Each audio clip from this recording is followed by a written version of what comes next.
PTC Haryana news में आपका स्वागत है। मैं हूं गुरमीत चौधरी। खबरों में आगे बढ़ेंगे, पर सबसे पहले हेडलाइंस।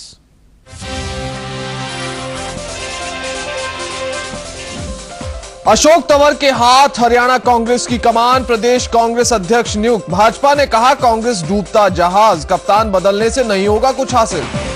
सरकारी बैंकों की हड़ताल का दूसरा दिन आज, कामकाज बाधित, लोग हैरान, ग्राहक परेशान, एटीएम के बाहर लंबी कतारें, वेतन बढ़ाने की मांग कर रहे हैं कर्मचारी। इनेलो की न्याय यात्रा आज से शुरू। इनेलो प्रदेश भर के सभी 90 विधानसभा क्षेत्रों में लोगों के घर घर जाकर लगाएगी न्याय की गुहार। भारी पड़ा ऊंची पहचान वाले प्रभावशाली व्यक्ति पर उंगली उठाना, आपको दिखाएंगे डीएसपी देशबंधु की कहानी। मेवात में ओवरलोडेड डंपरों के कारण बढ़ रहे हैं सड़क हादसे, स्थानीय लोग तंग परेशान, प्रशासनिक प्रयास नाकाफी।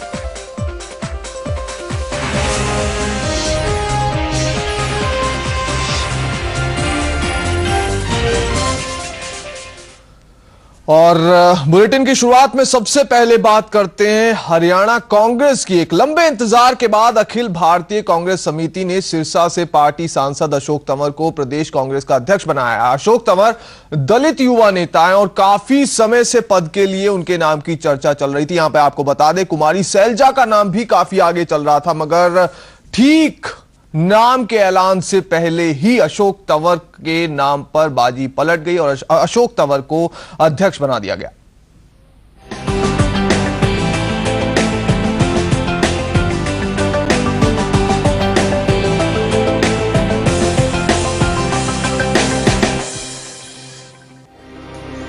सिरसा से सांसद अशोक तंवर को हरियाणा प्रदेश कांग्रेस की कमान सौंप दी गई।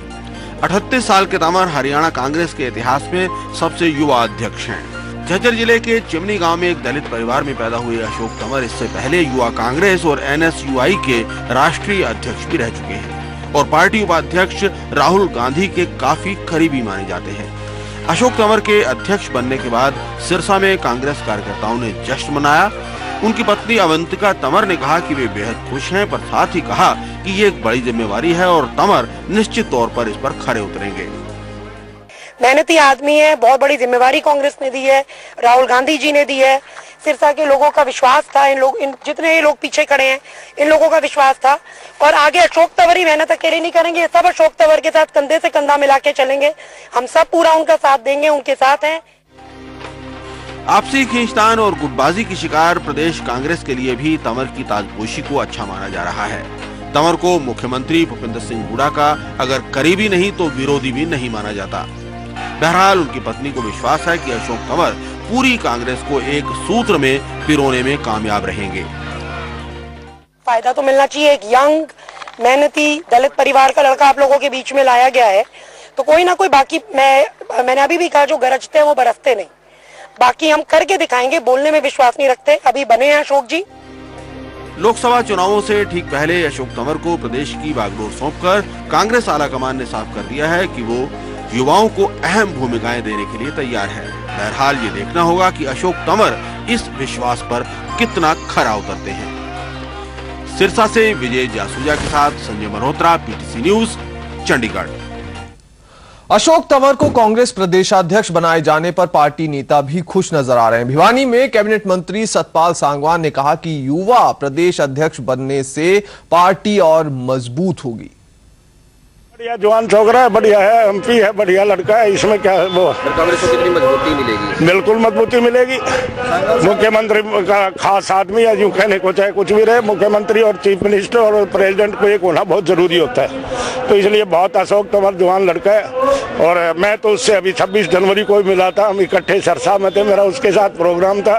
उस दिन भी मैंने उसको कहा था, तो मैं उसको बधाई देता हूँ।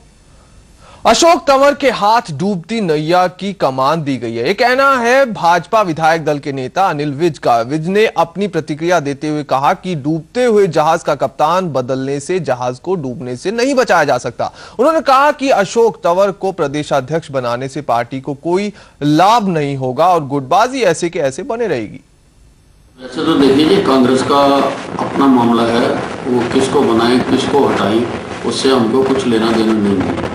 पर जहाँ तक पार्टी को इससे कोई लाभ होने की बात है तो डूबते जहाज का कप्तान बदलने से जहाज को डूबने से बचाया नहीं जा सकता।